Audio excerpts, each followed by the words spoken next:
Hello everyone, welcome back to my channel allrounder.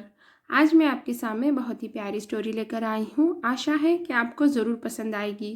जो मेरा video पहली बार देख रहे हैं, मैं बता दूँ कि मैं इंग्लिश स्टोरीज लेकर आती हूँ, इंग्लिश रीडिंग प्रैक्टिस कराती हूँ, साथ ही वर्ड मीनिंग बताती हूँ जिससे कि आपकी वोकैबुलरी इम्प्रूव हो। साथ ही ट्रांसलेट करके बताती हूँ हिंदी में, जिससे कि आपको स्टोरी अच्छे से समझ में आए।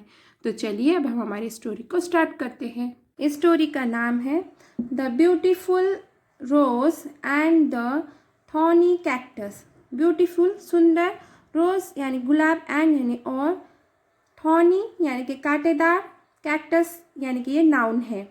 इसका नाउन है, नाम है इसका। The beautiful rose and the thorny cactus, खूबसूरत गुलाब और कांटेदार कैक्टस। Once in a beautiful spring rose, a pine tree in a forest looked at a red blossomed rose and once एक बार, इन में एक ब्यूटीफुल सुंदर, स्प्रिंग रोज यानी कि वसंत ऋतु, यानी एक पाइन ट्री यानी कि देवदार का पेड़, इन में एक फॉरेस्ट यानी कि जंगल, लुक यानी कि देखा, एट अ रेड यानी कि लाल, ब्लॉसम यानी कि खिले हुए, रोज यानी कि गुलाब, एंड यानी और। Once in a beautiful spring rose a pine tree in a forest looked at a red blossom rose and एक बार, खूबसूरत वसंत ऋतु में जंगल में एक देवदार के पेड़ ने लाल खिले गुलाब को देखा और said what a beautiful flower. Said कहा, व्हाट क्या, एक ब्यूटीफुल यानी कि सुंदर, फ्लावर यानी कि फूल। Said what a beautiful flower, कहा कितना सुंदर फूल है। I wish I were you, आई मैं, विश यानी कि ख्वाहिश करना, या फिर ऐसे बोलना कि आई विश यानी कि काश मैं, आई यानी कि मैं, वर यानी कि ये पास्ट का टेंस है, इसीलिए ये हेल्पिंग वर्ब आया है वर। यू यानी कि तुम या फिर आप। I wish I were you, काश मैं भी तुम होता। The rose said, it seems that I am the most beautiful plant. The rose यानी कि गुलाब, said यानी कि कहा, it यानी कि ऐसा, seems यानी कि लगता, that यानी कि I यानी मैं, am यानी कि प्रेजेंट टेंस का हेल्पिंग वर्ब है, most beautiful यानी कि बहुत खूबसूरत, plant यानी कि पौधा। The rose said, it seems that I am the most beautiful plant. गुलाब ने कहा, ऐसा लगता है कि मैं सबसे सुंदर पौधा हूँ। Then a sunflower raising its head said there were many plants including the rose which were beautiful. Then फिर एक सनफ्लावर यानी कि सूर्यमुखी का फूल, रेजिंग यानी कि उठाते, इट्स यानी कि अपना, हेड यानी कि सर, सेड यानी कहा, देर यानी वहाँ, वर ये पास्ट टेंस का सेंटेंस है इसीलिए हेल्पिंग वर्ब वर आया है। मेनी यानी कि कई, प्लांट यानी कि प्लांट्स यानी कि पौधे, इंक्लूडिंग यानी कि सहित, रोज यानी कि गुलाब, विच यानी जो, वर यानी कि ये पास्ट टेंस का सेंटेंस है, ब्यूटीफुल यानी कि सुंदर। Then a sunflower raising its head said there were many plants including the rose which were beautiful. फिर एक सूरजमुखी ने अपना सिर उठाते हुए कहा कि वहाँ गुलाब सहित कई पौधे थे जो सुंदर थे। The conceited rose said, looking at a thorny cactus. The conceited यानी कि घमंडी, रोज यानी कि गुलाब, said यानी कि कहा, looking यानी कि देखते हुए, thorny यानी कि कांटेदार, cactus. The conceited rose said, looking at a thorny cactus. घमंडी घमंडी गुलाब ने कांटेदार कैक्टस को देखते हुए कहा, व्हाट एन अगली प्लांट। व्हाट यानी कि कितना, एन यानी कि एक, अगली यानी कि बदसूरत, प्लांट यानी कि पौधा। व्हाट एन अगली प्लांट, कितना बदसूरत पौधा है। Then the rose went ballistic. Then फिर रोज गुलाब वेंट हो गई बॉलिस्टिक यानी कि स्थिति खराब होना। देखिए वेंट यानी कि जाना भी होता है, पर इस सेंटेंस के हिसाब से हो गई है यहाँ पे इसका meaning. Then the rose went ballistic यानी कि तब गुलाब की स्थिति खराब हो गई। When the pine tree compared the thorns of the rose plant with those of the cactus. When जब पाइन ट्री देवदार का पेड़, कंपेयर्ड यानी कि तुलना करना, थॉर्न्स यानी कि कांटों के, थॉर्न्स यानी कि कांटों, ऑफ यानी के, रोज यानी कि गुलाब, प्लांट यानी कि पौधा, विथ यानी कि साथ, दोस यानी कि उसकी या फिर उसके बारे में या फिर वो, ऑफ यानी कि cactus.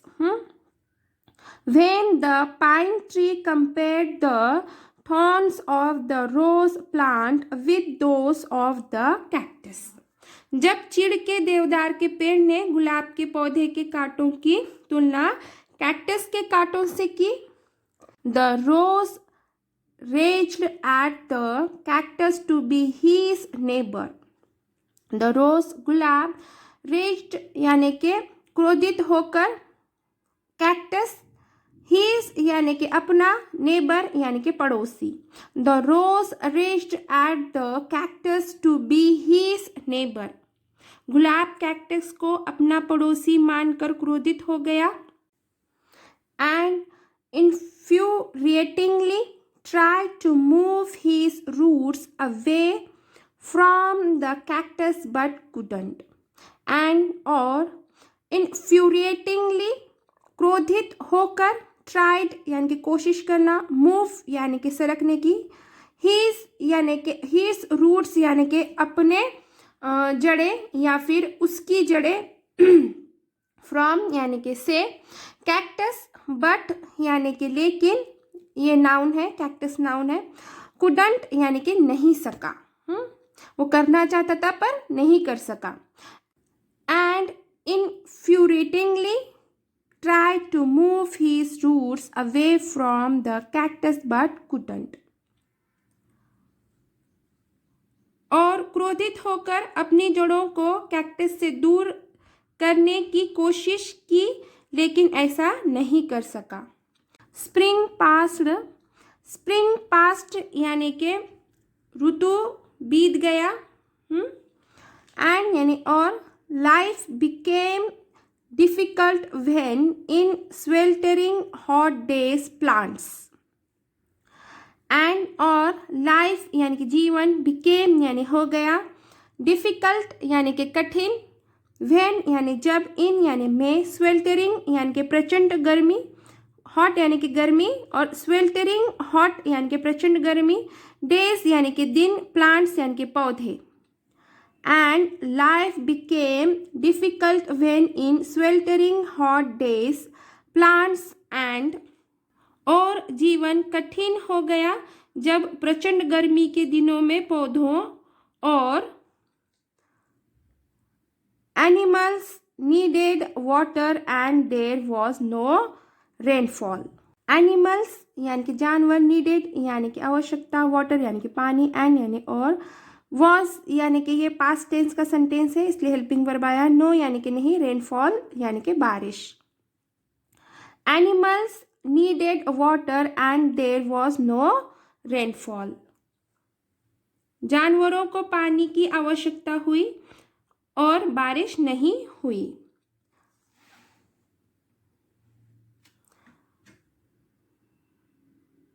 Once the wilted rose saw sparrows stick their beaks into the cactus and then fly away refreshed.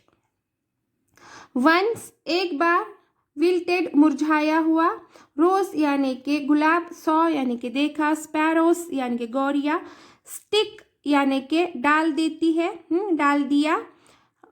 Stick यानी कि लकड़ी भी होती है, पर इस सेंटेंस के हिसाब से जो सेंस निकलता है और इसका मीनिंग भी निकलता है कि डाल दिया। किस में डाल दिया? कैक्टस के अंदर डाल दिया, उसका चोच को, ऐसा बताना है यहाँ पे। हाँ, स्टिक यानी कि डाल दिया, देर यानी कि अपनी, बिक्स यानी कि चोच, इनटू यानी में कैक्टस, एंड यानी और, देन यानी फिर, फ्लाई यानी कि उड़ गया, रिफ्रेश्ड यानी कि तरोताज़ा। Once the wilted rose saw sparrows stick their beaks into the cactus and then fly away, refreshed. एक बार मुरझाए हुए गुलाब ने देखा कि गौरिया अपनी चोंच कैक्टस में डाल देती है और फिर तरोताज़ा होकर उड़ जाती है। The rose got puzzled.